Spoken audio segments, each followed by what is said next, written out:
reports of audit committees that are to be considered as part of the House business, and also debate on other committee reports, as well as a debate on the address by the president, which is usually an annual event. So this morning, these procedural motions regarding the time that the members will be taking to debate on this will be set straight as per the standing orders on each of these issues, and then the members will continue on the business, also other business, key priority business that is lined up for consideration this morning. The Deputy Speaker of the National Assembly has made her way into the chambers. Honorable Gladys Boss, allow me to hand you over to this live broadcast. Good morning. Honorable members, let us pray. Almighty God, who in your wisdom and goodness have appointed the officers of leaders and parliaments for the welfare of society and the just government of the people, we beseech you to behold with your abundant favor as your servants whom you have been pleased to call to the performance of important trusts in this republic. Let your blessings descend upon us here assembled, and grant that we treat and consider all matters that shall come under our deliberation in so just and faithful a manner as to promote your honor and glory, and to advance the peace, prosperity, and welfare of our country and of those whose interests you have committed to our charge. Amen.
Sergeant at Arms, I direct that the quorum bell be rung for 10 minutes.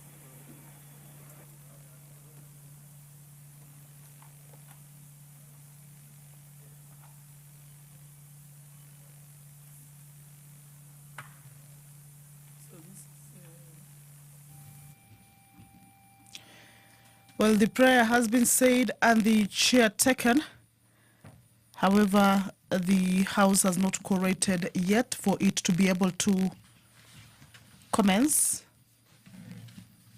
The Speaker has directed that the quorum bell be rung for 10 minutes. This is as provided for in the House Standing Order number 34, paragraph 1, that at the commencement of the House business, the quorum shall be at least 50 members inside the chambers, seated and ready to kick off the business. However, if that is not met, then that means the House will have not quorated, and that would mean that the quorum bell be on. This is to alert the members of the Parliament who perhaps may be within the precincts of Parliament but yet to make their way into the chambers to do just that and join their colleagues inside the House and enable the House raise that much needed quorum for it to kick off. Remember, if that quorum is not raised at the lapse of the first 10 minutes, a further 5-minute quorum bell will be on. But if that is not achieved, then that, as per the House Standing Order, will mean that the House will be adjourned and the business that is lined up for consideration in that particular sitting will not be considered. So we believe that the members will be hastening their steps, those who may be within the presence of Parliament, Those who perhaps are yet to arrive also hasten their steps and be able to get into the chamber and join their colleagues and be able to allow the House attain that much needed quorum for the business to commence. So we shall continue to take a look at the business that is lined up for consideration this morning. Remember, this sitting marks the second day after the House resumed from the long recess. The House Business Committee was established yesterday afternoon. That was the first sitting.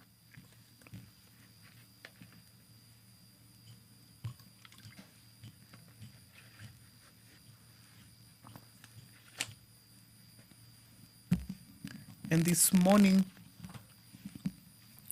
the members will be considering a few procedural motions regarding the time on debates that the members will be taking from the mover or the sponsor of the bill to those who will be seconding the leaders of the majority as well as minority, as well as the members who will be contributing in these particular bills, motions, whether it's on reports of audit committees or other committees, as well as the address by the president, which is usually an annual event, and members of Parliament or National Assembly get a time to be able to debate.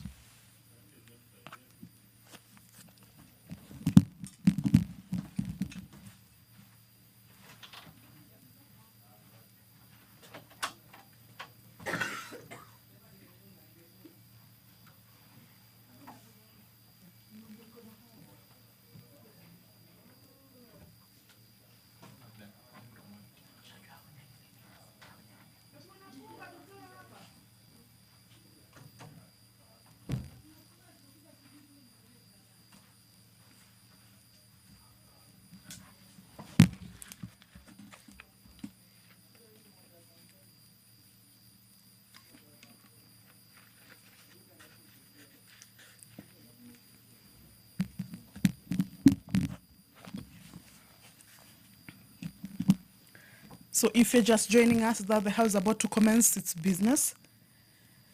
The prayer has already been said and the chair taken. However, there is a quorum hitch. And the Speaker has directed that the quorum bell be rung for 10 minutes. Of course, this is as provided for in the House Standing Order at the commencement of the House. So what we are waiting for is for the members of National Assembly to be able to make their way inside the chambers, to be able to join their colleagues.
of bills that the members of the National Assembly, once the quorum is raised, will also be able to consider this morning.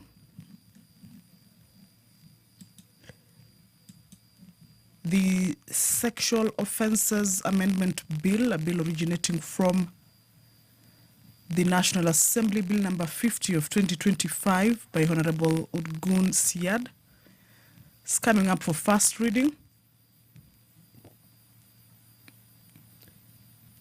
This is a bill that seeks to amend the Sexual Offences Act, Cap 63A, to strengthen the legal framework governing the prosecution of sexual offences in Kenya. And the bill also seeks to ensure that offences specified under the Sexual Offences Act are adjudicated exclusively through formal judicial procedures.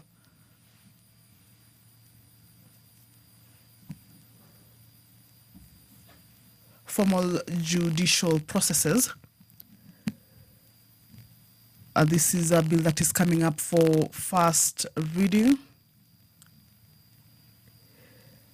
This amendment is proposed to safeguard the rights of victims from processes that are repugnant to justice and morality, and also ensure that justice is administered in a manner consistent with the Constitution.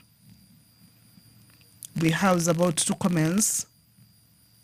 The prayer has already been said and the chair taken. As we can see, the speaker already at her position.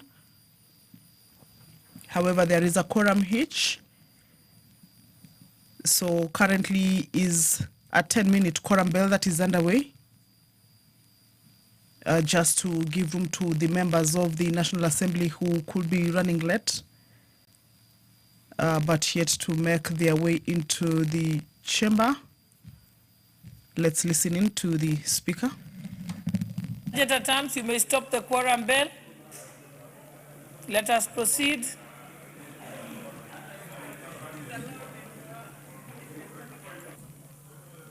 Proceed.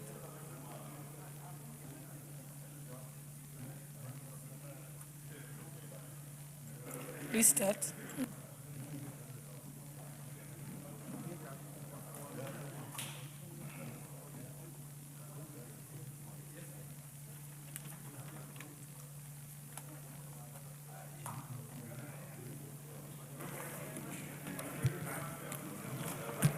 Order number 1, administration of oath.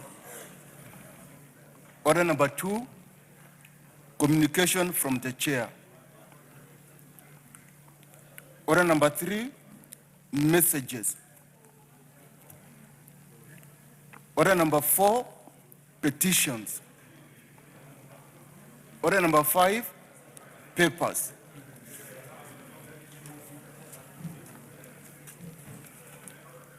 Majority Leader. Honorable Speaker, I beg to lay the following papers on the table of the House today, Wednesday, 11th February 2026, morning sitting. A 22nd edition of the biannual report on the status of alcohol and drug abuse control in Kenya from the Ministry of Interior, National Administration. B, reports of the Auditor General on the Kenya School of Government car loan and mortgage scheme for the year ended 30th June 2020, 30th June 2021, 30th June 2022, 30th June 2023, 2024, and 30th June 2025, and the certificates therein. C is reports of the Auditor General and financial statements for the year ended 30th June 2025, and certificates therein in respect of the following 51 organizations. The Agriculture Food Authority, AFA Loan and Mortgage Fund, the Agriculture Food Authority, Bomas of Kenya Limited, Child Welfare Society of Kenya, Commission for University Education, Commission on Revenue Allocation, Staff Car Loan Scheme Fund, Commission on Revenue Allocation, Staff Mortgage Scheme Fund, Commission on Revenue Allocation, Communication Authority of Kenya, Communications Authority of Kenya, Staff Car Loan and Mortgage Scheme Fund, the Competition Authority, Council of Governors Staff Housing Mortgage and Car Loan Scheme, Export Processing Zones Authority, the Kenya Agriculture and Livestock Research Organization, Kenya Broadcasting Corporation, Kenya Fishing Industries Corporation, Kenya Industrial Estates Limited, Kenya Medical Laboratory Technicians and Technologists Board, the Kenya Medical Research Institute, KEMRI, Kenya Medical Supplies Authority, Kenya Medical Training College, the Kenya Plant Health Inspectorate Services, Kenya Ports Authority, Kenya School of Government Car Loan and Mortgage Scheme, Kenya School of Government, Kenya School of Law, Kenya Veterinary Vaccine Production Institute Staff Car Loan and Mortgage Scheme Fund, the Kenya Veterinary Vaccine Production Institute, Kenyatta National Hospital, Kenyatta University Teaching and Referral and Research Hospital, Management and Supervision Fund, State Department for Cooperatives, Moi Teaching and Referral Hospital, National Cereals and Produce Board Car Loan Fund Scheme, National Cereals and Produce Board, National Social Security Fund, National Youth Service Mechanical and Transport Fund, National Youth Service, New Partnership for Africa Development, Africa Peer Review Mechanism, Kenya Secretariat, Prisons Farm Revolving Fund, Prison Industries Revolving Fund, Social Health Authority Car Loan and Mortgage Scheme, Social Health Authority, Social Health Insurance Fund, South Nyanza Sugar Company Limited, Sports Kenya, State Department for Basic Education, State Department for Cooperatives, State Department for Diaspora Affairs, State Department for Trade, Technical and Vocational Education and Training Authority, and lastly, number 51, the Tea Board of Kenya. Thank you, Honorable Speaker.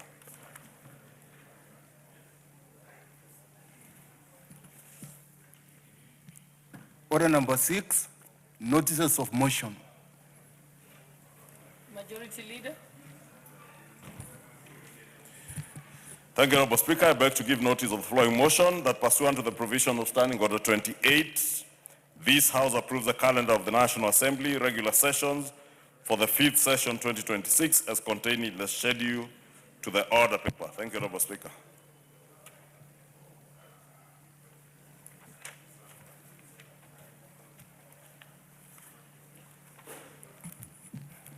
Order number 7, questions and statements.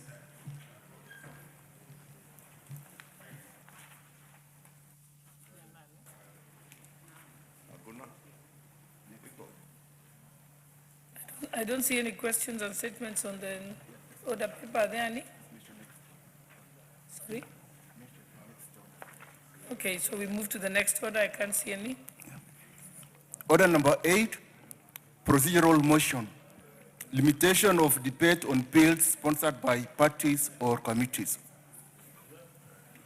Majority Leader. Thank you, Honorable Speaker.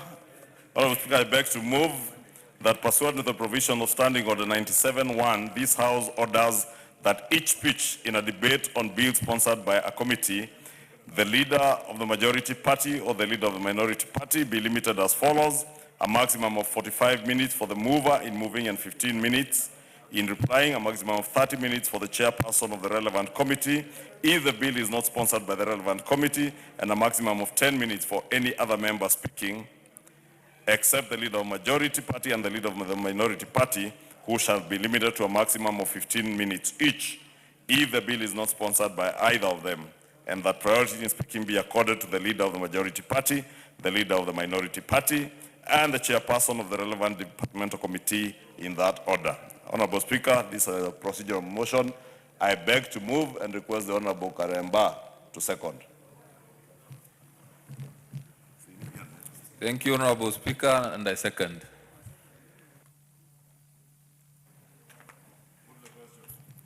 Honorable members, I now propose the question that pursuant to the provisions of Standing Order 97-1, this House orders that each speech in a debate on bills sponsored by the committee, the leader of majority or the leader of minority party be limited as follows: a maximum of 45 minutes for the mover in moving and 15 minutes in replying, and a maximum of 30 minutes for the chairperson of the relevant committee if the bill is not sponsored by the relevant committee, and a maximum of 10 minutes for any other member speaking except the leader of majority party and the leader of minority party. who shall be limited to a maximum of 15 minutes each if the bill is not sponsored by either of them, and that priority in speaking be accorded to the leader of majority party, the leader of minority party, and the chairperson of the relevant committee in that order. I now put the question that pursuant to the provisions of Standing Order 97-1, this House orders that each speech in a debate on bills sponsored by the committee, the leader of majority, the leader or the leader of minority party be limited as follows: a maximum of 45 minutes for the mover in moving and 15 minutes in replying, and a maximum of 30 minutes for the chairperson of the relevant committee if the bill is not sponsored by the relevant committee, and a maximum of 10 minutes for any other member speaking, except the leader of majority party and the leader of minority party, who shall be limited to a maximum of 15 minutes each if the bill is not sponsored by either of them, and that priority in speaking be accorded to the leader of majority party, the leader of minority party, and the chairperson of the relevant committee in that order. Will as many as of that opinion say aye? Aye. Will as many as of the contrary opinion say nay? The ayes have it. Next motion, Majority Leader. Thank you, Honorable Speaker. Order number 9. Order number 9, procedural motion. Limitation of debate on individual members' bills. Thank you, Honorable Speaker. I went ahead of the clock before even the order is called out. Okay. My apologies.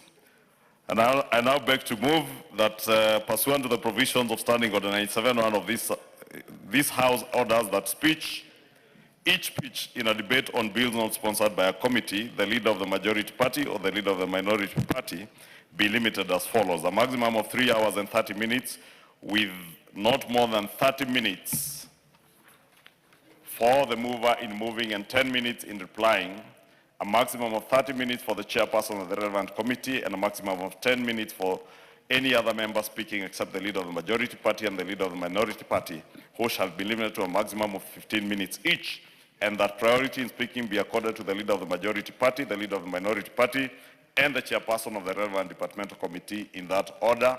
And Honorable Speaker, again being a procedural motion, I beg to move and request the member for Mwatate, the only Honorable Dan Mwashako, member for Wundanyi, the Honorable Dan Mwashako, to second.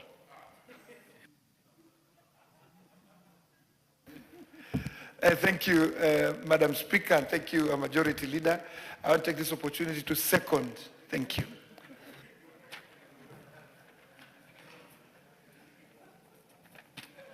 Honorable members, I now propose the question that pursuant to the provisions of Standing Order 97-1, this House orders that each speech in a debate on bills not sponsored by a committee, the leader of majority or the leader of minority party be limited as follows: a maximum of 3 hours and 30 minutes with not more than 30 minutes for the mover in moving and 10 minutes in replying, a maximum of 30 minutes for the chairperson of the relevant committee, and a maximum of 10 minutes for any other member speaking, except the leader of majority party and the leader of minority party, who shall be limited to a maximum of 15 minutes each, and that priority in speaking be accorded to the leader of majority party and the leader of minority party and the chairperson of the relevant departmental committee in that order. May I put the question? Yes. Honorable members, I now put the question that pursuant to the provisions of Standing Order 97-1, this House orders that each speech in a debate on bills not sponsored by the committee, the leader of majority party or the leader of minority party be limited as follows. A maximum of 3 hours and 30 minutes with not more than 30 minutes for the mover in moving and 10 minutes in replying, a maximum of 30 minutes for the chairperson of the relevant committee, and a maximum of 10 minutes for any other member speaking except the leader of majority party and the leader of minority party, who shall be limited to a maximum of 15 minutes each, and that priority in speaking be accorded to the leader of majority party, the leader of minority party, and the chairperson of the relevant departmental committee in that order. Will as many as of that opinion say aye? Aye. Will as many as of the contrary opinion say nay? The ayes have it.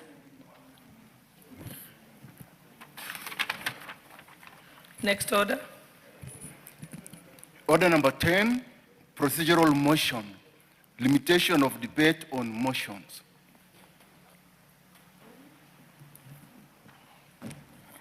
Thank you, Honorable Speaker. I beg to move that pursuant to the provisions of Standing Order 97-1, this House orders that each speech in a debate on any motion, including a special motion, be limited in the following manner: a maximum of 3 hours with not more than 20 minutes for the mover and 10 minutes for any other member speaking except the leader of the majority party and the leader of the minority party, who shall be limited to a maximum of 15 minutes each, and that 10 minutes before the expiry of the time, the mover shall be called upon to reply, and that priority in speaking be accorded to the leader of the majority party, the leader of the minority party, and the chairperson of the relevant committee in that order. Honorable Speaker, again, this is a procedural motion, and I beg to move, and I wish to request the Honorable Moses Okoth Omondi, the newest member of parliament for Ugunja, Honorable Speaker, who you can note is very keen and very diligent in his work. In this new session here, he was among the very first people to be here this morning. I beg to request that the Honorable Moses does second. I can see he's following in the former members, the Cabinet Secretary for Energy's footsteps, and fitting in very well. And I believe he will do a splendid job for the people of Ugunja. Honorable Moses Okoth can second.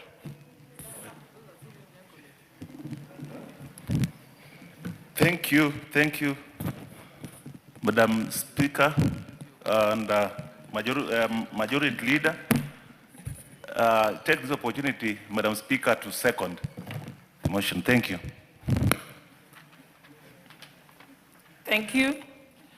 Honorable members, I now propose the question that pursuant to the provisions of Standing Order 97-1, this House orders that each speech in the debate on any motion, including a special motion, be limited in the following manner: a maximum of 3 hours with not more than 20 minutes for the mover and 10 minutes for any other member speaking, except the leader of majority party and the leader of minority party, who shall be limited to a maximum of 15 minutes each, and 10 minutes before the expiry of the time, the mover shall be called upon to reply, and that priority in speaking be accorded to the leader of majority party, the leader of minority party, and the chairperson of the relevant committee in that order. Thank you. I'll now put the question. Honorable members, I now put the question that pursuant to the provisions of Standing Order 97-1, this House orders that each speech in a debate on any motion, including a special motion, be limited in the following manner: a maximum of 3 hours with not more than 20 minutes for the mover and 10 minutes for any other member speaking, except the leader of majority party and the leader of minority party, who shall be limited to a maximum of 15 minutes each, and that 10 minutes before the expiry of the time, the mover shall be called upon to reply, and that priority in speaking be accorded to the leader of the majority party, the leader of the minority party, and the chairperson of the relevant departmental committee in that order. Will as many as of that opinion say aye? Aye. Will as many as of the contrary opinion say nay? The ayes have it. Next order.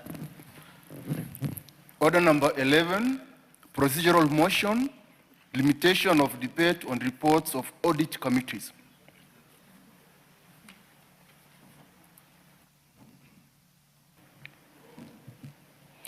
Thank you, Honorable Speaker. Honorable Speaker, I beg to move that pursuant to the provisions of Standing Order 97-1, this House orders that each speech in debate on reports of audit committees be limited as follows: a maximum of 60 minutes for the mover in moving and 30 minutes in replying, and a maximum of 10 minutes for any other member speaking, except the leader of the majority party and the leader of the minority party, who shall be limited to a maximum of 15 minutes each, and that priority be accorded to the leader of the majority party, the leader of the minority party, in that order. Honorable Speaker, I beg to move and request the Honorable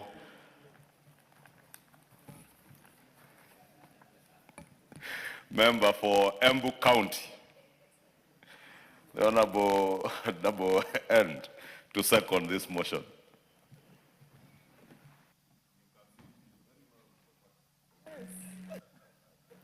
Thank you, Honorable Speaker, and I second. Thank you.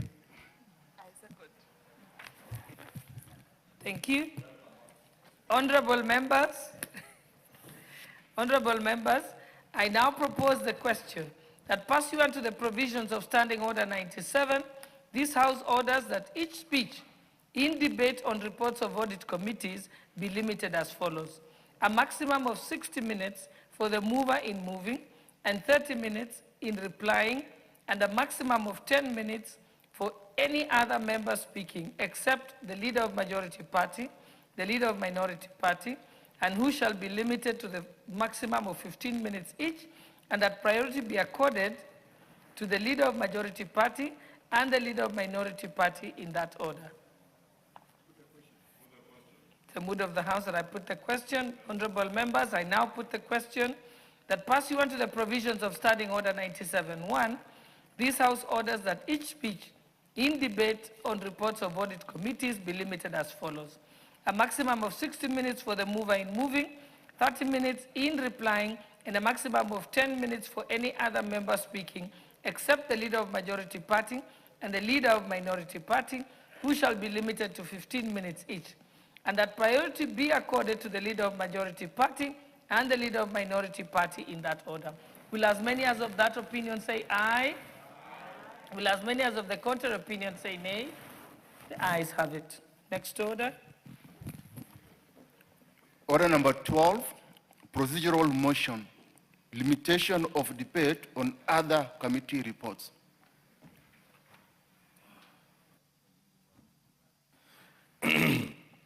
Thank you, Honorable Speaker. Honorable Speaker, I beg to move that pursuant to the provision of Standing Order 97.1, this House orders that each speech in a debate on other committee reports, including a report of a joint committee of the House of Parliament or any other report submitted to the House for which limitation of time has not been specified, shall be limited as follows. A maximum of 2.5 hours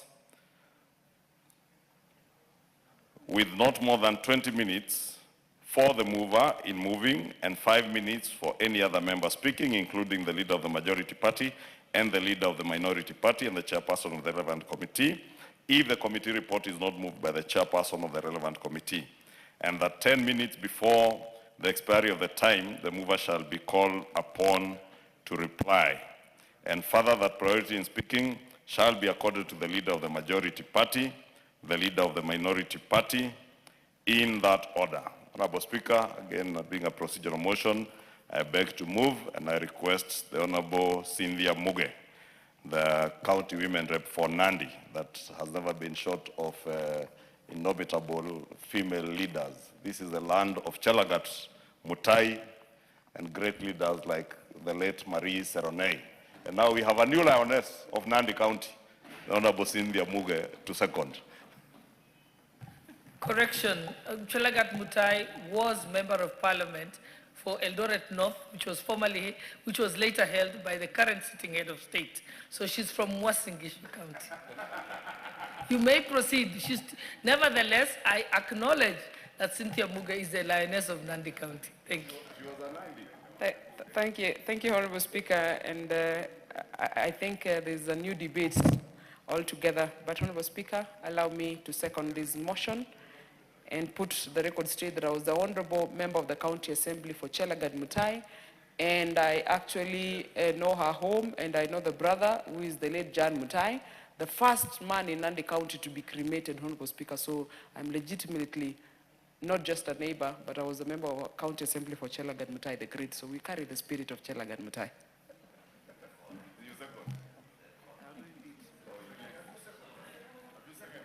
Yes, I did. Please second. Yeah, Honorable Speaker, I started with the most important business, which is I second the motion as moved by the Honorable Majority Leader. Thank you, Madam Speaker.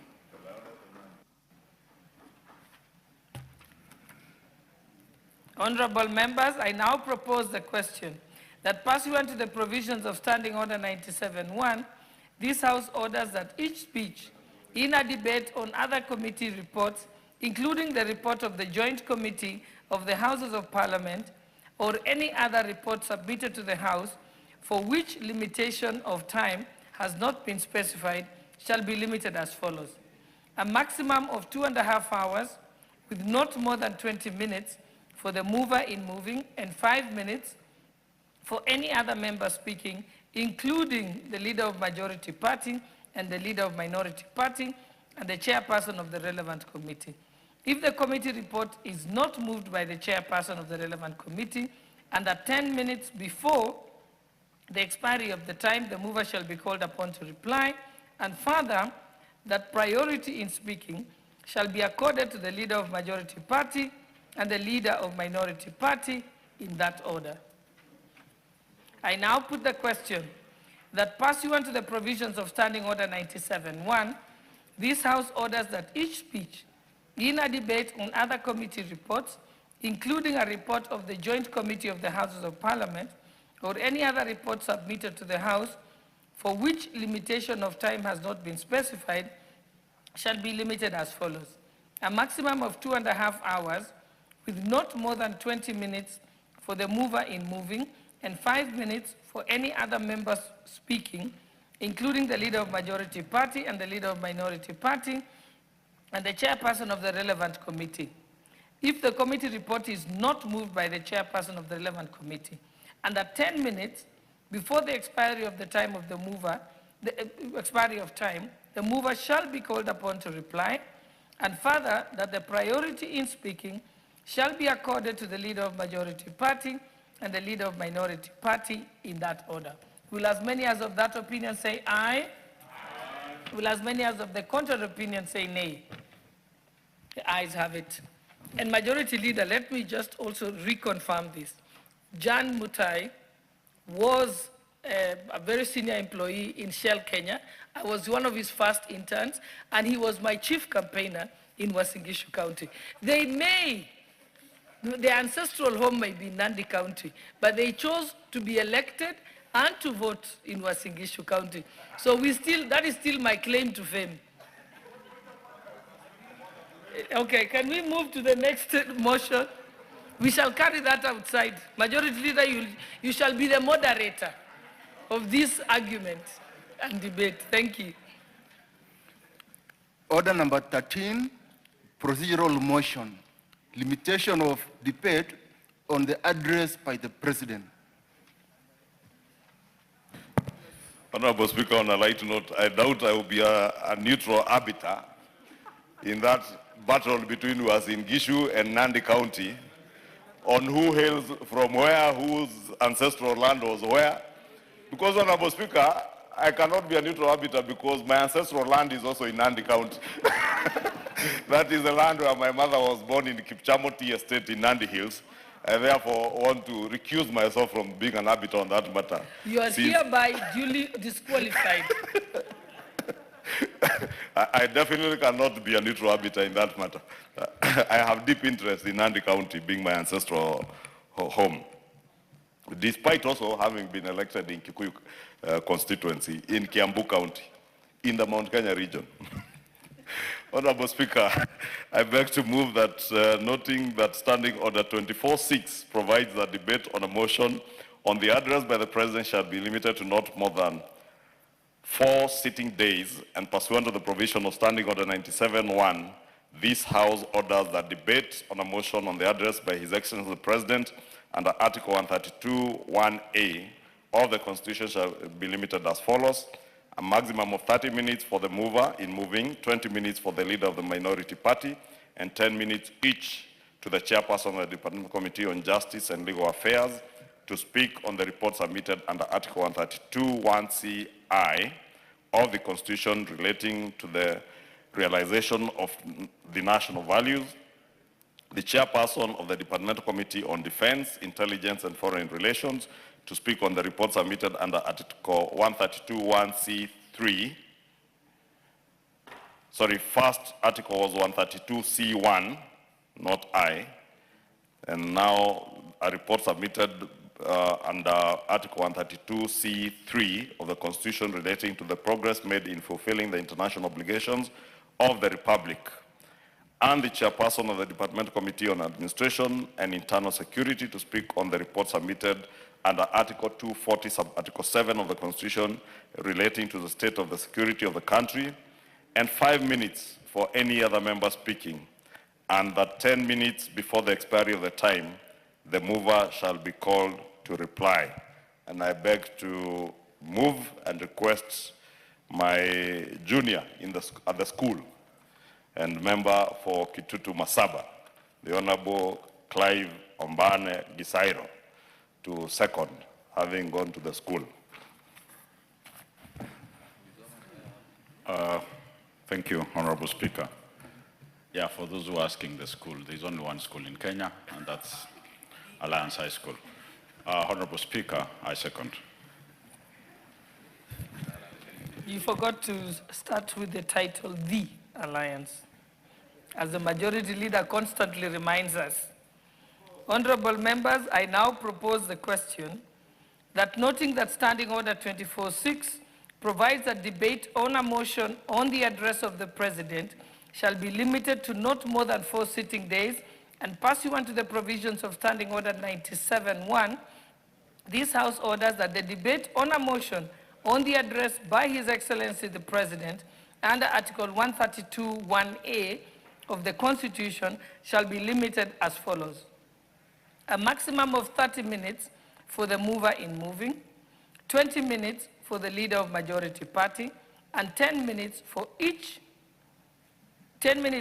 to the Chairperson of the Departmental Committee on Justice and Legal Affairs to speak on the report submitted under Article 132(1)(ci) of the Constitution relating to the realization of the national values, and the Chairperson of the Departmental Committee on Defense, Intelligence, and Foreign Affairs to speak on the report submitted under Article 132(1)(c)(3) of the Constitution relating to the progress made in fulfilling the international obligations of the Republic of Kenya, and the Chairperson of the Departmental Committee on the Administration and Internal Security to speak on the report submitted under Article 247 of the Constitution relating to the state of security of the country, and 5 minutes for any other member speaking, and that 10 minutes before the expiry of the time, the mover shall be called upon to reply.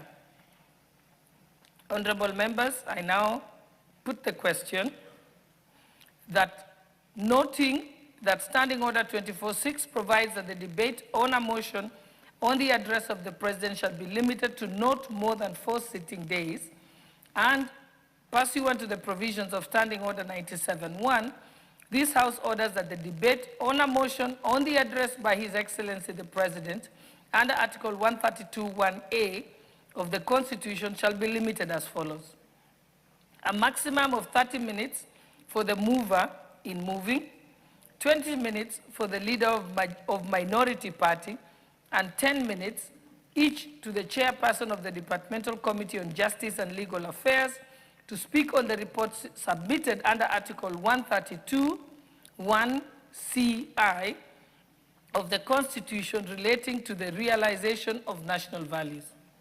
And then the Chairperson of the Departmental Committee of Defense, Intelligence, and Foreign Relations to speak on the report submitted under Article 132(1)(c)(3) of the Constitution relating to the progress made in fulfilling the international obligations of the Republic of Kenya. And the Chairperson of the Departmental Committee on Administration and Internal Security to speak on the report submitted under Article 247 of the Constitution relating to the state of the security of the country, and 5 minutes for any other member speaking, and that 10 minutes before the expiry of the time, the mover shall be called upon to reply. Will as many as of that opinion say aye? Aye. Will as many as of the contrary opinion say nay? The ayes have it. Next order. Order number 14, the Sexual Offences Amendment Bill National Assembly Bill number 50 of 2025, first reading. A bill for an act of parliament to amend the Sexual Offences Act and for connected purposes. Order number 15, the Environmental Professionals Institute of Kenya Bill, National Assembly Bill number 36 of 2024, second reading, resumption of debate. Who was the last person to speak? Do they have any minutes left?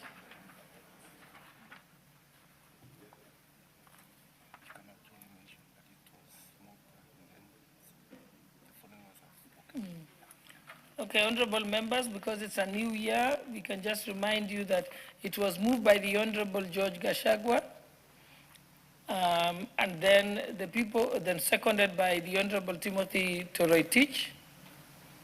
And then after that, we had several people participate. So there was the chairperson of the committee, there was the Honorable Sane, the Honorable Irene Mayaka, and the Honorable Gishimo Githinji.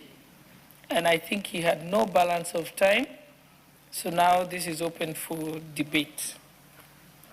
And we still have a balance of 2 hours, 58 minutes. So those members who want to participate in this debate, could you kindly press the intervention button so I can give you an opportunity? But before we proceed, allow me to recognize one of the schools of our guests this morning.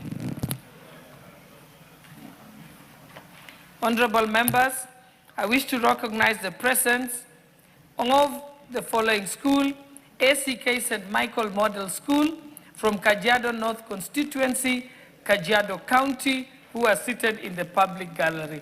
On behalf of the substantive speaker, the members of the National Assembly, and myself, we wish to welcome you to Parliament. Thank you. Okay, those members who are, okay, the Honorable James Nyikal. Thank you, Madam Speaker. Madam Speaker, I rise to support this bill, but with a bit of caution. Madam Speaker, the object of this bill is to establish an institute of environmental professionals, and as is in clause 4. But Madam Speaker, as we do that, and as that may be desirable, we have to realize that this is actually creation of a saga. And as we know, we are actually trying to reduce the number of sagas that we have that may require funding from the state coffers. Although in this one, there's also again the issue that they're actually not asking for any funding from that.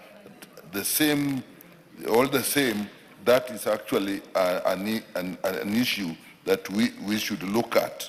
But again, if we then look at the issue of its funding, it seeks to state that the funding will actually, if you look at clause 37 of this bill, it is indicating that the funding will actually come from the activities of this institution, of this institute, and the activities basically will be licensing and regulation of professionals. But this will definitely have an impact on what they do. The environmental professionals are actually very important in our development. When you look at people who are setting up businesses, they're always required to have environmental impact assessment. If you look at development projects, it's all required that there must be environmental development, environmental impact assessment. So to a large extent, it's going to have an impact on many, many institutions that are being put in place. If they are not going to be funded from the state coffers or from the treasury, it means they are going to raise funds from these projects. And that actually brings an issue that actually they may have higher cost that will affect this. But more so if you are talking of business people, particularly people who are starting small business institutions, small business plants, and if they are going to depend totally on the money that they collect from this, we may find ourselves that creating another deterrent to development of business, because this will actually be charged on those people who are trying to set up businesses. So we really have to be very careful about that. And we have seen in the past, even to take example in the health sector, which I know well, the issue of the levies that are put by these regulatory authorities actually become an important cost factor. And so that is something we should look at very, very carefully. The other issue, Madam Speaker, that I really need to speak about is the issue of training. And before they train these professionals, they have to be defined. Who is an environmental professional? And if you get into clause 2, you find a very broad definition, Madam Speaker. Environmental professional means a person who has successfully undertaken a degree course in the field of environment, natural resources, earth sciences, research. Madam Speaker, this is really a broad area, and all these people to actually put them to lump them together and then put a training program for them. If you look at the functions of the institute again in clause 4, G, you find that they'll develop and facilitate training programs. And if you look at all those areas, if you are going to have one training, if you look at the earth sciences, if you look at the natural sciences, I mean, that is basically where you're talking of biology, you are talking of geography, you are talking of physics and so on. So all those are one. So we may face a challenge in developing a program of their training. And how will this relate with the Commission of University Education? Again, we are finding ourselves currently that we are having some problems between the regulatory bodies and the Commission for University Education. And it does appear to me that already as we are starting this, we are actually having an areas where these conflicts will occur. So this is a good thing, and I think, Madam Speaker, it is something we should look at very carefully, and when we come to the committee of the whole House, when we'll be doing amendments, I think we need to look at it very deeply, because there are two areas, those two areas I've mentioned are going to be very important. How does this institute raise funds? And if people are charged, how does that affect development projects? Whether these are government development projects or whether these are business people trying to set up business projects. So will the cost be higher because these people are trying to raise funds? And then when you go to the issue of training, the definition is so broad that very many people will then call themselves these professionals. How will that training then be regulated? With those few remarks, Madam Speaker, I do support, but we'll need to look at very serious amendments when we come to the committee of the whole House. Thank you, Madam Speaker. Thank you. The Honourable Member for Kandui, Honourable John Makali. Thank you, Madam Speaker, for the opportunity to also weigh in on this particular bill. First, let me congratulate the member who has brought this bill at this particular time. In bringing this particular bill, Madam Speaker, I need to make reference to Article 42 of the Constitution of Kenya that obliges each and every citizen, that entitles each and every citizen to a healthy environment which is protected both for the present and future generations. Article 42 obliges us to take legislative measures towards the achievement of this particular goal. And in Article 42, reference is made to Article 69 of our Constitution that ensures that we must take steps to ensure sustainable exploitation, utilization, and management and conservation of the environment and natural resources. Each and every year, Madam Speaker, our educational institutions, specifically our universities and our TVET colleges, churn out graduates in areas of environmental management, resource management, and natural resource exploitation. The last time, Madam Speaker, I checked, we have over 40 education institutions that are churning out graduates each and every year who are trained in this particular field. The question is, as these people are being churned out into the job market, who is regulating their work? It is important, Madam Speaker, that this particular legislation seeks now to set up a legislative framework that will be able to supervise and control these professionals who are being churned out from our public universities and colleges towards the area of the environment. Madam Speaker, in most of these particular professions we have had quacks, people who are not licensed, people who are not qualified, acting and masquerading as professionals. This particular legislation seeks to bring in a regulatory framework. And Madam Speaker, the benefits of having a regulatory framework cannot be overemphasized. We will have quality work being done, supervision, licensing. And this is critical for the ordinary mwananchi who has to rely on experts to enable him participate in nation building. Madam Speaker, I have looked at the Act, and the Act defines an environmental professional in a very broad terms. And like other speakers have said, during the period of the committee stage, we will need to relook at that particular definition of who is an environmental professional, because it's only limiting an environmental professional to somebody who has a degree. And we have our TVET institutions that are producing people who have diplomas and certificates in matters environment. We'll need to look at that particular definition of who qualifies to be an environmental professional. Madam Speaker, when we look at section 19 of the Act, of the proposed, of this bill, it sets out cadres of membership. And it introduces a very critical class of membership known as corporate members. And when we look at the definition of an environmental professional, it means a person who has successfully undertaken a degree. It implies a natural person.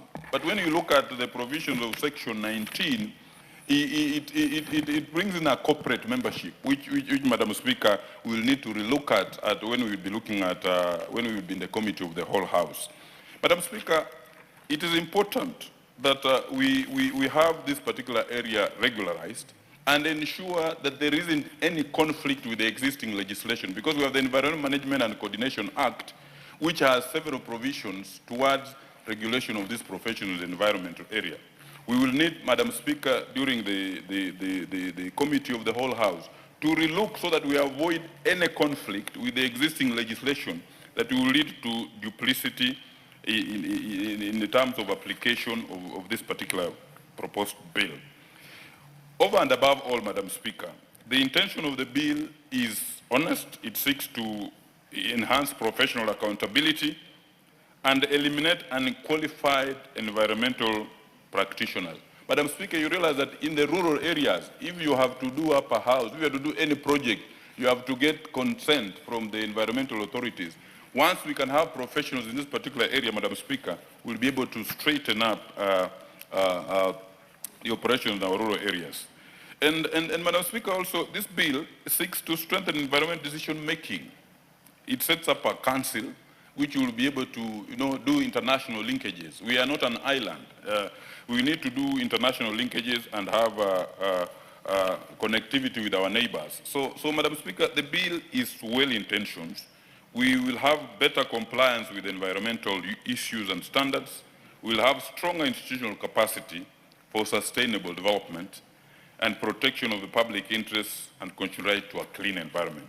With those remarks, Madam Speaker, I wish to support this bill and urge that we will, at the committee of the stage, will be proposing some amendments to fine-tune the bill in alongside the other legislation which is in place, Madam Speaker. I support, Madam Speaker.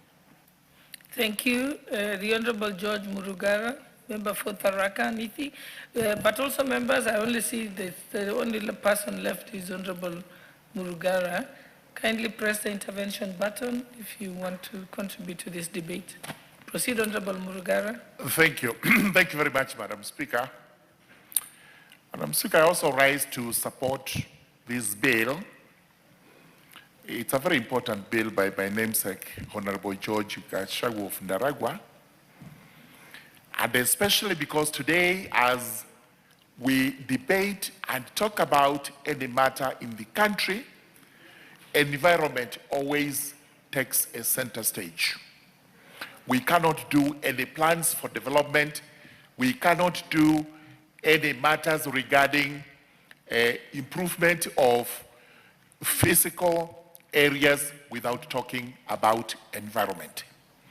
In this country, there are various laws that govern environmental matters, and the prime one is the Environmental Management and Coordination Act, which deals with how we have to deal with environment and all matters touching on our environment, including our forests, our water, and our marine life.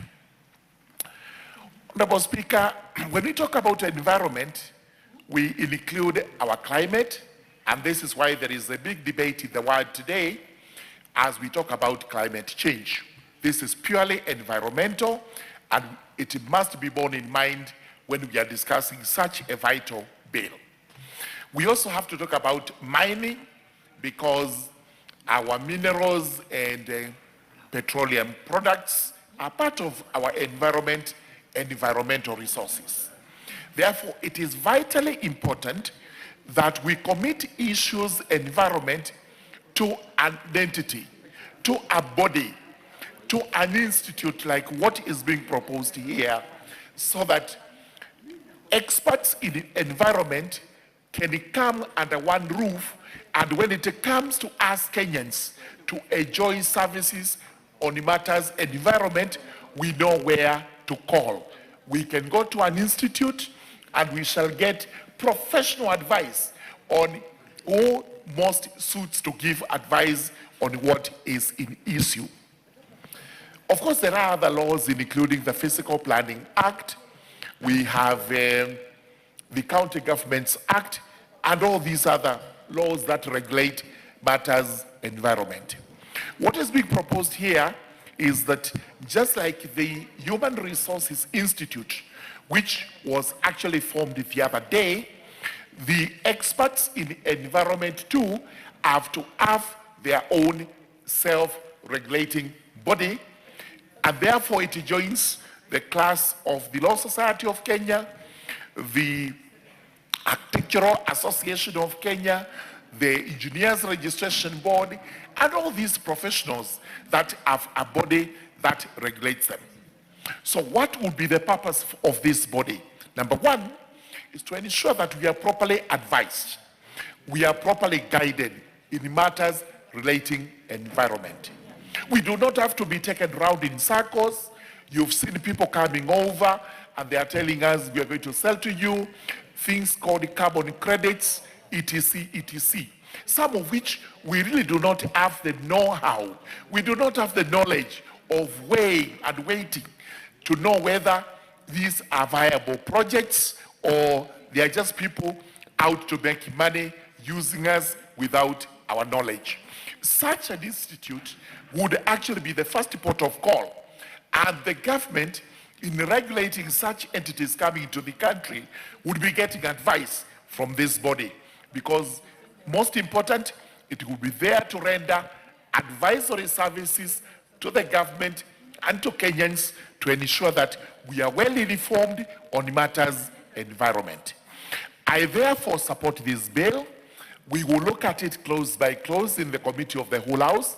If there are any necessary amendments that have to be made, we will be proposing this so that we come up with one of the best laws to govern a professional body that deals with the environment. Most important, the persons who will belong to this institute must be qualified persons, persons we will term as professional experts in matters and environment. Those remarks I beg to support. Thank you, Honorable Murugara. Member for Marakwet East, Honorable David Bowen. Kangogo. Thank you, Honorable Speaker, for giving me this opportunity to support a bill by my good friend, the Honorable Pondarakwa. That is the Environmental Professional Institute of Kenya Bill, the National Assembly Bill number 36 of 2024. Madam Speaker, our environment is very important, both in our lives as human beings and also to the animals. And Madam Speaker, I want to thank the Honorable Kashagwa for this bill, which goes towards providing a legal framework and to professionalize the profession. Madam Speaker, we have seen there are so many individuals out there calling themselves professional environment field.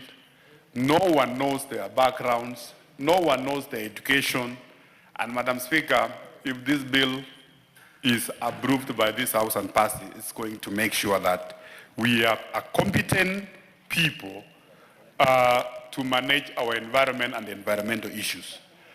Madam Speaker, the issue of environmental impact analysis is very critical in construction sector, especially in industry constructions. Madam Speaker, some years back, you saw what happened in Mombasa, in a place called the Owino Uhuru or Uhuru Owino estate, somewhere in Mombasa, where a chemical industry, an industry which is manufacturing lead, was constructed, Madam Speaker, in an estate where people live. And it is not that there was no environmental impact analysis which was done in that industry. But years later, Madam Speaker, we saw people developing a serious, life-threatening diseases as a result of that industry. Because, Madam Speaker, probably you would find that the people who carried out the environmental impact analysis were not qualified. Or even if they were qualified, there were some elements or there was need for a council or someone more above them who are able to analyze that actually what they did was good and the industry or the factory which was supposed to come up from there was not only supporting the people in terms of livelihood employment, but also it was not emitting a poisonous substance to the environment. Madam Speaker, it is very important when we are doing a physical planning of a city, of a municipal council or everything, these people also, they are needed. We have seen, Madam Speaker, if you go around the Nairobi, the reason why we are crying about the pollution in Nairobi River, Madam Speaker, you will find that there are so many industries, there are factories who are actually disposing waste to the river. But at the same time, you are told that those factories, there was some environmental impact analysis which was done. And what happened? If it is truly that there were some people, some professional guys who did it, what came out of that report? And why is it that we are having a problem? So, Madam Speaker, this bill is going to streamline the environment or environmentalist professionals and to make sure that we eliminate quacks and have professionals in the field. Madam Speaker, in the field of mining,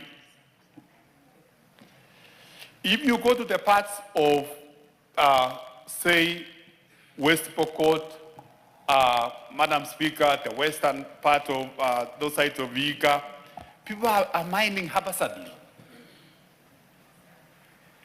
The environment, Madam Speaker, including the Taita Taveta from I see my good friend looking at me. There is need to have those environmental impact analysis to say, after the mining, what remains to the environment? What is going to happen to the environment?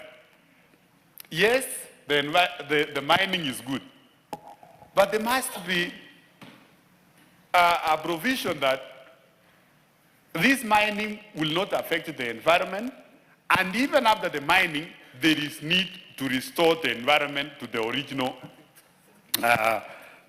position. So, Madam Speaker, this is a very important bill, and if you look at other professionals or other professions, Madam Speaker, the LSK, the Engineers Board of Kenya, the Nursing Council, the Clinical Council, all those bodies which have actually been are registered and, you know, they have their professional body, they have had a legal and a policy framework. Madam Speaker, you can see that what they are doing and the work they are doing there is really very good. So, Madam Speaker, I want to say that and also ask all my colleagues that we support this bill, especially at this time when we have a serious environmental and climate issues around the globe. This bill is very important to help us and our people, and also to help in the environmental management and also including the waste management, which has been also a problem, especially in our cities. Madam Speaker, with those many remarks, I want to support.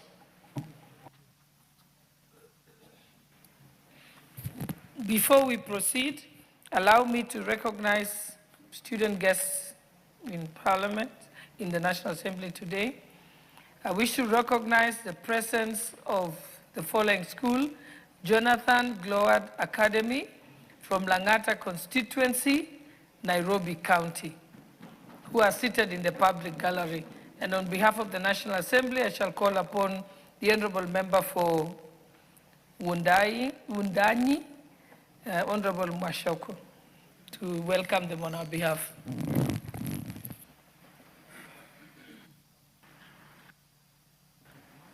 Thank you, Madam Speaker, for giving me an opportunity to welcome students and pupils from Jonathan Gloward Academy. And to the students, when you're recognized, you should actually rise in acknowledgement. So you can do that, and then you just rise.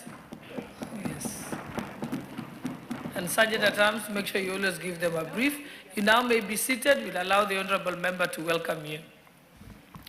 And thank you again, Madam Speaker, for this opportunity. Today I'm privileged that you've given me a chance to welcome these learners from JGA, Jonathan Gloward Academy, who are coming to visit Parliament for the first time. Honorable Speaker, I am also pleased to inform you that I'm also a parent in the same school. My son, Benaya Mwashako, is one of the learners who is sitting at the public gallery. Honorable Speaker, JGA, just maybe to give you a brief, is a school that combines, in fact, it was started to educate learners from the children homes, students that and peoples that did not have did not have anyone to support them. So JGA started in that manner, And it's combined then with students that would pay school fees, so that then those that are from not very able families can be able to be supported by those that could pay fees. So, Honorable Speaker, I know they are led by one of a very good teacher called Teacher Ken, among others, and they're here, Honorable Speaker, to just see and observe what happens in Parliament. But I want to say to the learners that we are excited to have you here. So feel welcome, feel part and parcel of this August House. You are the future of this country. I know a number of you may be yearning to become leaders, to become president, to become governors, to become members of parliament. You are in school today, but you'll not remain in school forever. In the near future, 10, 15, 20 years from now, some of you will find yourself in this house. So I want to take this opportunity to encourage you to be serious with your studies, be good children. You know, I know you have been, JGA brings up kids that with values that, believe in God, and patriotic children that love their country. So love your country, love God, love, of course, respect your adults, respect your parents, respect your teachers, and above all, just know that your tomorrow must be better than today. You remain good, disciplined students, and remain good people. And we would, in the near future, you'll be the leaders of this country. Honorable Speaker, as I sit, we as leaders today, we have a duty to pass laws and policies in this house that respects the constitutional principle of intergenerational equity, so that as we exit the stage, these children should find Kenya as stable and solid as we found it. So we have a duty to make sure that we pass everything that we pass in this house. In everything we do, we must leave this country better for these children and these students, and every other child that will be born in this country will be proud that their fathers, their grandparents were able to anchor this country on stability, and in a manner that we defeat what we call tribalism. We must have one country, we must have one patriotic people, and we must, all of us, love to have one indivisible country. Thank you, Madam Speaker, for the opportunity. Thank you, Honourable Member, for welcoming the guests on our behalf. And now I can see the Honourable, I'd seen the Honourable Edith Nyenze had Member for Kitui West. You wanted to contribute to this debate?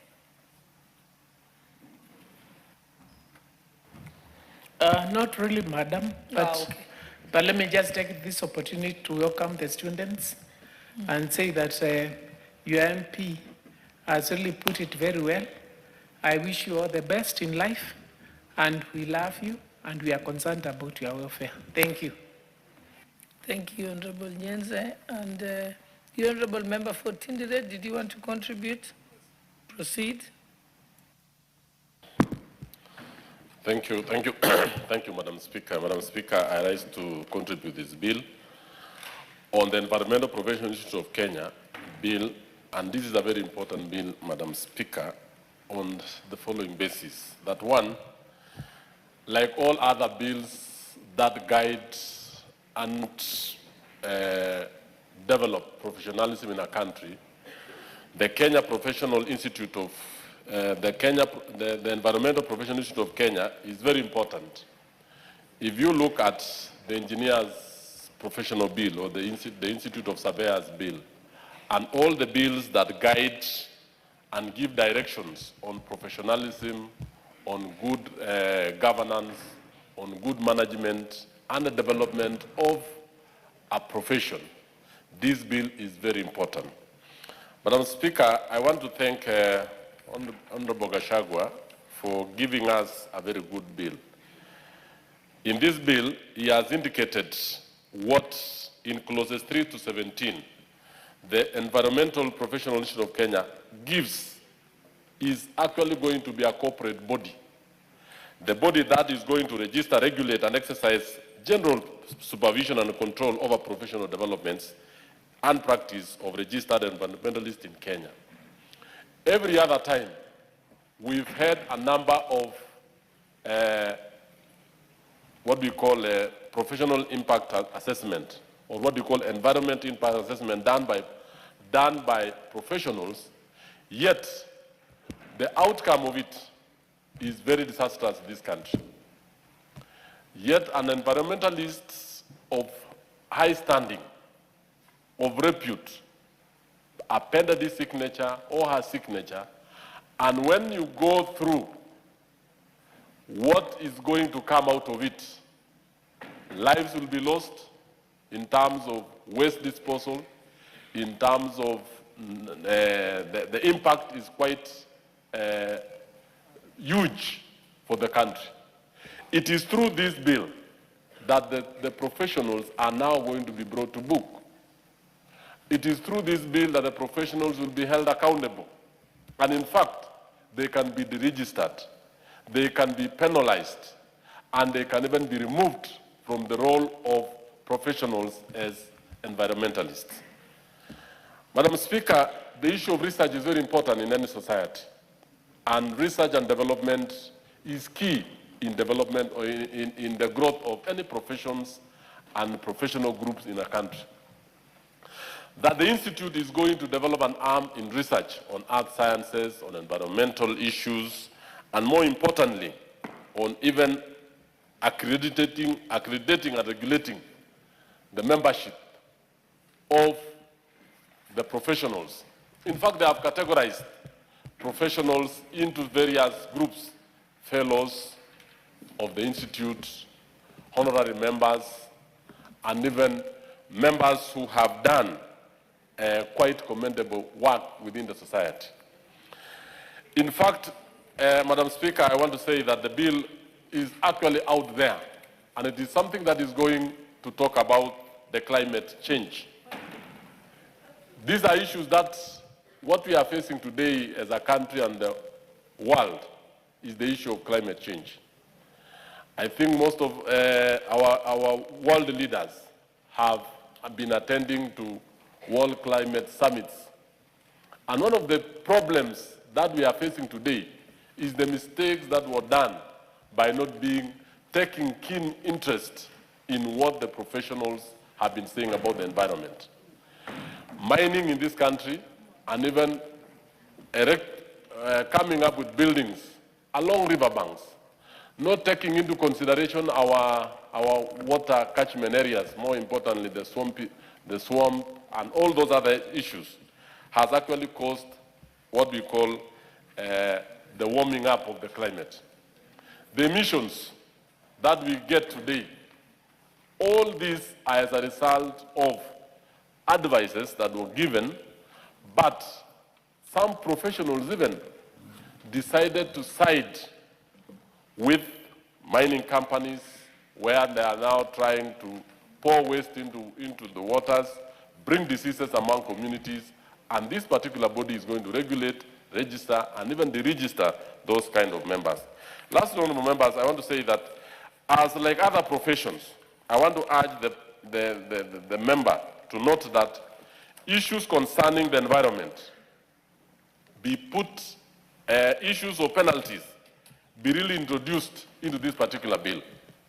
I've gone through the bill and realized that the Institute of Environmental Professionalists have not come out with very good penalties given to those who are giving us wrong professional advice, and more importantly, what they are going to do to make sure that those who have actually committed crimes in advising institutions, in advising government on environmental impact assessment, they actually are taken into, they are penalized. On the last part is the issue of foreign affiliations. I've also seen that this particular bill needs to look into the issue of affiliating to international professional bodies. That speaks into issues of environment and, more importantly, on research and biodiversity, carbon markets. We need to speak into it. It is a new area where the industrialized and the developed world are supposed to speak into the issue of carbon and carbon markets, which is now a very, very big area in terms of resources.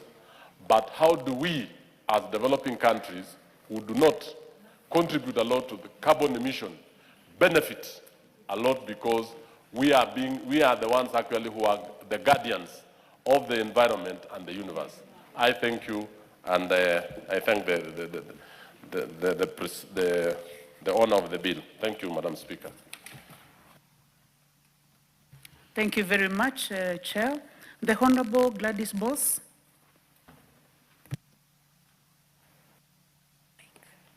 Thank you, Honorable Speaker, for this opportunity. I must thank our colleague, Honorable Gashagwa, for this bill, because it's very timely and very important. Actually, the entire environmental and ecological future of our country depends on regulating the professionals who give the environmental impact assessments. Currently, just in Nairobi is a ticking time bomb.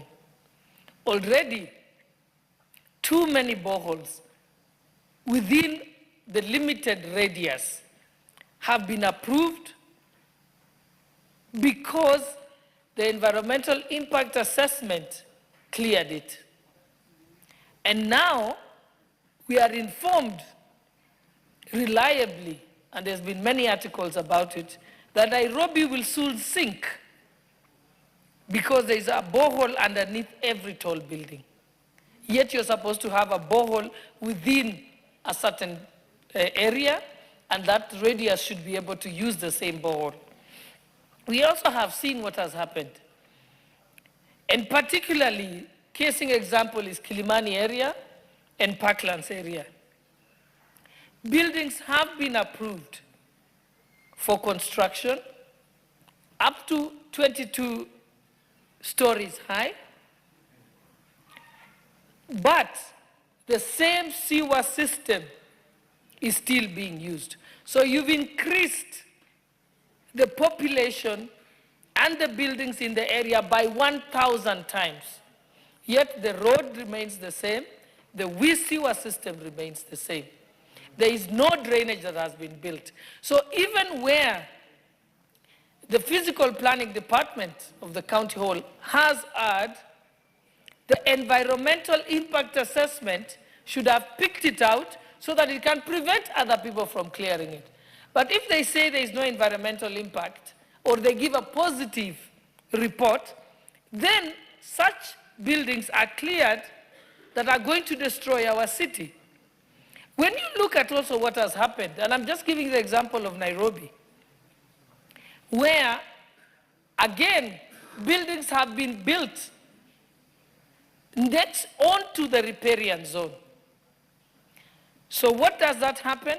When you see that in some parts of Nairobi, when it rains, and we saw it recently, when there is even rain upstream, you will see that by the time it gets downstream, it floods, because nature will always fight back. The water will reclaim its space. Hence the reason why we had floods. We saw that some buildings that had been in the last year that had been put up, and they were clearly in a low-lying area that were not supposed to be approved for construction. Those houses were flooded. People lost their money. Some have taken 30-year-long mortgages to buy those houses, and they lost everything. And when you go back, it is the professional in environmental management that failed. But that is why it's important to regulate them. So that as a professional, they must belong to a professional body. They will be capable of disciplinary action by the professional body. They will be capable of being deregistered should they approve a building construction or any item or clearances for development that is actually wrong and dangerous to our environment. It's also important for them to be in a professional body, because as a professional body, they will be required as a professional registering in your professional body, you'll be required to take professional indemnity insurance, so that should you cause damage to your client or an account of your professional opinion, then there is a way of compensating those people who have suffered on account of your clearances. It's also important so that the more mistakes you make and the more cases against you, your insurance will become so high that you will not be capable of being a professional in that sense. I know that some of the members in this debate have raised the issue and said, how will it be funded? It's simple. When you belong to a professional body, you pay annual fees and you pay your license fees. That money is what will run the professional body. No government money has to be put into it. It's the same for Law Society of Kenya. It's the same for many other professions, the medical board, and so on. And therefore, this is a very timely bill. It is very, very urgent, and it is important that we begin to look at this. Even as professionals, they can be tasked as part of the bill.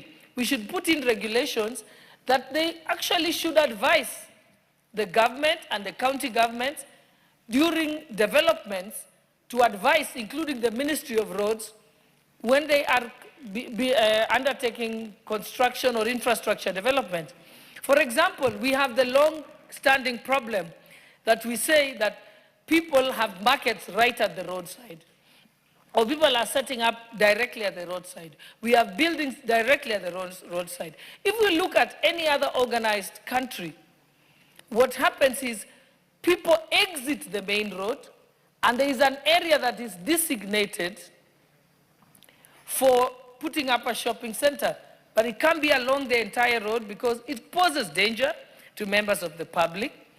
It also negates the purpose of having a highway if you are going to have bumps every short place.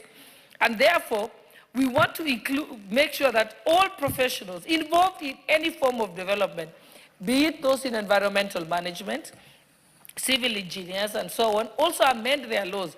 I know that civil engineers, electrical engineers, and so on have their professional bodies. But we also need to make amendments to the laws governing that professional body so that there is serious personal consequences on each professional when they give poor professional advice.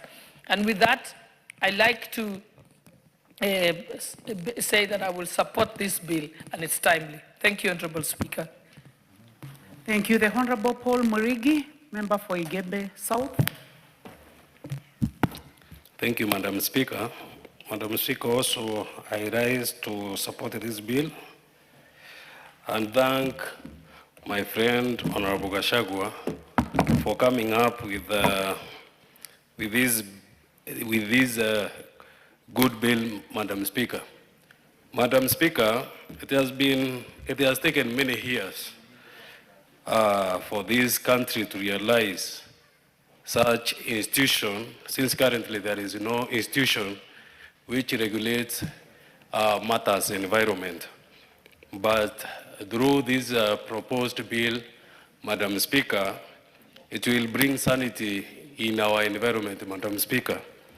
Of late, we have seen many things which are happening across the country, whereby some projects are undertaken, but those projects, because of lack of professionalism, Madam Speaker, those projects end up failing. So this bill, Madam Speaker, will bring sanity in the environment sector, whereby it will regulate the professionality or professionalism of the environment and the standard, Madam Speaker, whereby the qualified professionals, Madam Speaker, will be licensed as required by the law, and if there is any malpractice, Madam Speaker, there will be a body which can follow up, Madam Speaker, those irregularities, Madam Speaker. Also, it will beef up the confidence of the investors, Madam Speaker. Because currently, when the investor come to do investment in this country, They are not aware if maybe it is mining or maybe construction somewhere. They are not aware which bonding would they rely on. Or if something happens, Madam Speaker, they don't know where to run to. But currently, after the passing of this bill, the investors will be confident with with the sector of environment, Madam Speaker. Also, it will help to protect the interest of the community.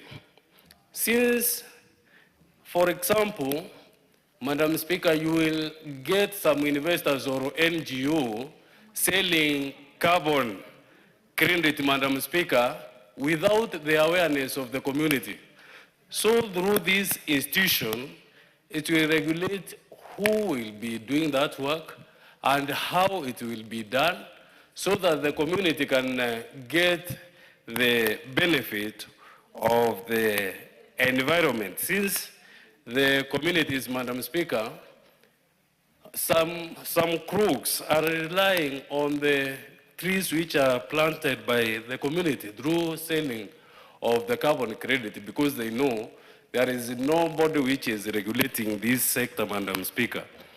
Also, after the setup of this institution, it will complement the current existing institution, Madam Speaker, that is NEMA, whereby these two sectors, if they collaborate and work together, they will bring light on the environment of this republic, Madam Speaker. With those few remarks, Madam Speaker, I beg to support this bill and urge my fellow colleagues to support this bill so that we can bring sanity on the environment of the republic. Thank you. Thank you. The Honorable Leo Wamodende. And before you speak, I would like to take this opportunity to welcome our guests seated in the public gallery this morning. We have students from Ikuu Girls High School, Chuka Igamba Ng'ombe constituency, Tharaka Nithi County. You are welcome to the National Assembly to continue observing proceedings of the House. Leo Wamudende also takes the opportunity to welcome students. I think that is also part of your region. Please try to trace Mheshimiwa. Yeah. And tomorrow make sure that you bring your card. Thank you, Madam Speaker, and I'll make sure I'll have my card tomorrow. I take this opportunity to welcome the students. As leaders today, we recognize your role as leaders for tomorrow, and you making steps towards coming here to observe us as we make laws, important laws that will guide your future. We take that as an indication that you are ready to be leaders, not just tomorrow, but even today, even at your school. So welcome, students.